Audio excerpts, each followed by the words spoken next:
Toute la ferme fut en émoi, craignant que quelqu'un ne fût accusé de vol. Nous demandâmes si un étranger n'était pas venu à la Rochemauprain et n'y était pas encore. Quand nous nous fûmes assurés que ces braves gens n'avaient logé ni vu personne, nous les rassurâmes sur le manteau perdu en leur disant que Marcasse l'avait roulé par mégarde dans les deux autres. Et nous nous enfermâmes dans la chambre, afin de l'explorer à notre aise, car il était à peu près évident, dès lors, que je n'avais point vu un spectre, mais Jean Mauprat lui-même, ou un homme qui lui ressemblait, et que j'avais pris pour lui. Marcasse, ayant excité Blaireau de la voix et du geste, observa tous ses mouvements.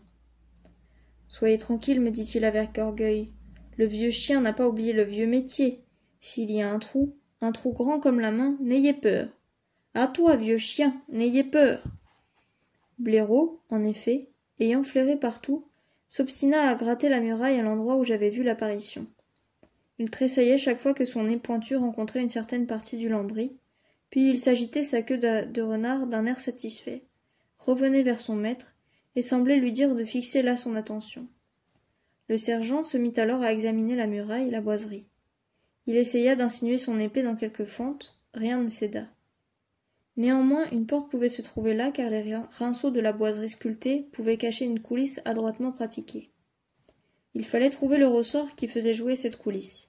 Mais cela nous fut impossible, malgré tous les efforts que nous fîmes pendant 2 grandes heures. Nous essayâmes vainement d'ébranler le panneau. Il rendait le même son que les autres, tous étaient sonores, et indiquaient que la boiserie n'avait pas posé immédiatement sur la maçonnerie. Mais elle pouvait n'en être éloignée que de quelques lignes.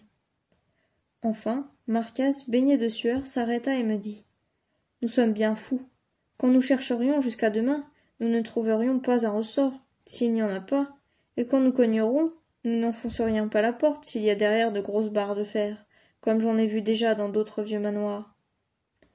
Nous pourrions, lui dis-je, trouver l'issue, s'il en existe une, en nous servant de la cognée. Mais pourquoi, sur la simple indication de ton chien, qui gratte le mur, t'obstiner à croire que Jean Mauprat ou l'homme qui lui ressemble n'est pas entré et sorti par la porte? Entrez tant que vous voudrez, répondit Marcasse, mais sorti. Non, sur mon honneur, car comme la servante descendait, j'étais sur l'escalier, brossant mes souliers, quand j'entendis tomber quelque chose ici, je montai vite 3 marches, voilà tout, et me voilà tout près de vous. Vous, mort, allongé sur le carreau et bien malade, personne dedans ni dehors, sur mon honneur.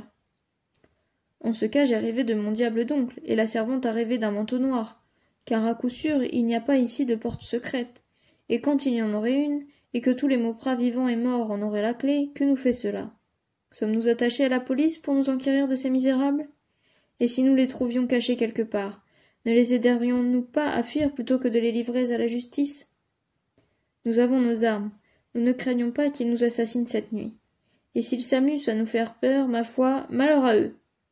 Je ne connais ni parents ni alliés quand on me réveille en sursaut. Ainsi donc, faisons-nous servir l'omelette que les braves gens du domaine nous préparent, car si nous continuons à frapper et à gratter les murailles, ils vont nous croire fous.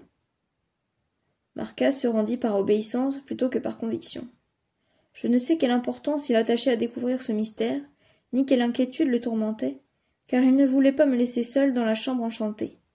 Il prétendait que je pouvais encore me trouver malade et tomber en convulsions.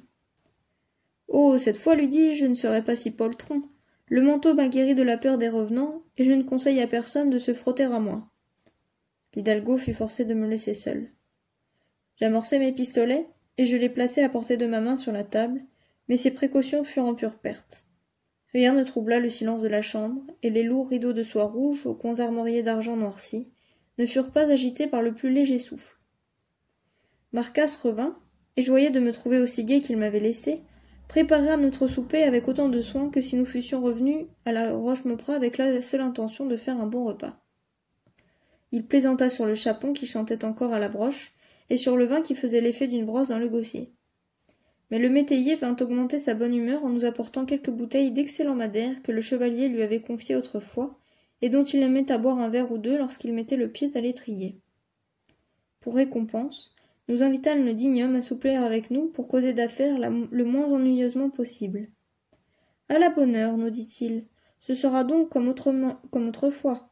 Les manants mangeaient à la table des seigneurs de la Rochemauprain, vous faites de même, monsieur Bernard, et c'est bien. » « Oui, monsieur, lui répondis-je très froidement, mais je le fais avec ceux qui me doivent de l'argent, et non avec ceux à qui j'en dois. » Cette réponse et le mot de monsieur l'intimidèrent tellement qu'il fit beaucoup de façons pour se mettre à table, mais j'insistai, voulant sur-le-champ lui donner la mesure de mon caractère. Je le traitai comme un homme que j'élevais à moi, non comme un homme vers qui je voulais descendre. Je le forçai d'être chaste dans ses plaisanteries, et je lui permis d'être expansif et facétieux dans les limites d'une honnête gaieté. C'était un homme jovial et franc. Je l'examinai avec attention pour voir s'il n'aurait pas quelques accointances avec le fantôme qui laissa traîner son manteau sur les lits, mais cela n'était aucunement probable, et il y avait au fond tant d'aversion pour les coupes jarrées que, sans son respect pour ma parenté, il les eut de bon cœur habillés en ma présence comme il méritait de l'être. Mais je ne pus souffrir aucune liberté de sa part sur ce sujet, et je l'engageai à me rendre compte de mes affaires, ce qu'il fit avec intelligence, exactitude et loyauté. Quand il se retira, je m'aperçus que le madère lui avait fait beaucoup d'effet, car ses jambes étaient avinées et s'accrochaient à tous les meubles. Néanmoins, il avait eu assez d'empire sur son cerveau pour raisonner juste. J'ai toujours remarqué que le vin agissait beaucoup plus sur les muscles des paysans que sur leurs nerfs, qu'ils divaguaient facilement, et qu'au contraire les excitants produisaient sur eux une béatitude que nous ne connaissons pas, et qui fait de leur ivresse un plaisir tout différent du nôtre et très supérieur à notre exaltation fébrile. Quand nous nous trouvâmes seuls, Marcasse et moi, quoique nous ne fussions pas gris, nous nous aperçûmes que le vin nous avait donné une gaieté, une insouciance que nous n'aurions pas eue à la Rochemontprat, même sans l'aventure du fantôme. Habitués à une franchise mutuelle, nous en fîmes la réflexion, et nous convînmes que nous étions beaucoup mieux disposés qu'avant souper à recevoir tous les loups-garous de la Varenne. Ce mot de loup-garou me rappela l'aventure qui m'avait mise en relation très peu sympathique avec Patience à l'âge de 13 ans. Marcasse la connaissait, mais il ne connaissait guère le caractère que j'avais à cette époque, et je m'amusais à lui raconter ma course effarée à travers champs, après avoir été fustigé par le sorcier. Cela me fait penser, lui dis-je en terminant, que j'ai l'imagination facile à exalter, et que je ne suis pas inaccessible à la peur des choses surnaturelles. Ainsi le fantôme de tantôt... N'importe, n'importe, dit Marcasse en examinant l'amorce de mes pistolets, et en les posant sur ma table de nuit. N'oubliez pas que tous les coupe-jarrets ne sont pas morts, que si Jean est de ce monde, il fera du mal jusqu'à ce qu'il soit enterré, enfermé à triple tour chez le diable. Le vin déliait la langue de l'hidalgo, qui ne manquait pas d'esprit lorsqu'il se permettait ces rares infractions à sa sobriété habituelle. Il ne voulut pas me quitter et fit son lit à côté du mien. Mes nerfs étaient excités par les émotions de la journée. Je me laissai donc aller à parler d'Edmé, non de manière à mériter de sa part l'ombre d'un reproche si elle eût entendu mes paroles, mais cependant plus que je n'aurais dû me le permettre avec un homme qui n'était encore que mon subalterne et non mon ami, comme il le devint plus tard. Je ne sais pas positivement ce que je lui dis de mes chagrins, de mes espérances et de mes inquiétudes. Toutefois, ces coïncidences eurent un effet terrible, ainsi que vous le verrez bientôt. Nous nous endormîmes tout en causant, Blaireau sur les pieds de son maître, l'épée en travers à côté du chien sur les genoux de l'hidalgo, la lumière entre nous deux, mes pistolets au bout de mon bras, mon couteau de chasse sous mon oreiller, et les verrous tirés. Rien ne troubla notre repos. Et quand le soleil nous éveilla, les coqs chantaient joyeusement dans la cour, et les boirons échangeaient des facéties rustiques en liant leurs bœufs sous nos fenêtres. C'est égal, il y a quelque chose là-dessous. Telle fut la première parole de Marcasse en ouvrant les yeux et en reprenant la conversation où il l'avait laissée la veille. « As-tu vu ou entendu quelque chose cette nuit ?» lui dis-je. « Rien du tout, répondit-il, mais c'est égal. Blaireau n'a pas bien dormi. Mon épée est tombée par terre, et puis rien de ce qui s'est passé ici n'est expliqué. »« L'explique qui voudra, répondis-je, je ne m'en occuperai certainement pas. »« Tort, vous avez tort. Cela se peut, mon bon sergent, mais je n'aime pas du tout cette chambre, et elle me semble si laide au grand jour que j'ai besoin d'aller bien loin respirer un air pur. Eh bien, moi je vous conduirai, mais je reviendrai. Je ne veux pas laisser aller cela au hasard. Je sais de quoi Jean Mauprat est capable, et pas vous. Je ne veux pas le savoir, et s'il y a quelque danger ici pour moi ou les miens, je ne veux pas que tu y reviennes. Marcasse secoua la tête et ne répondit rien.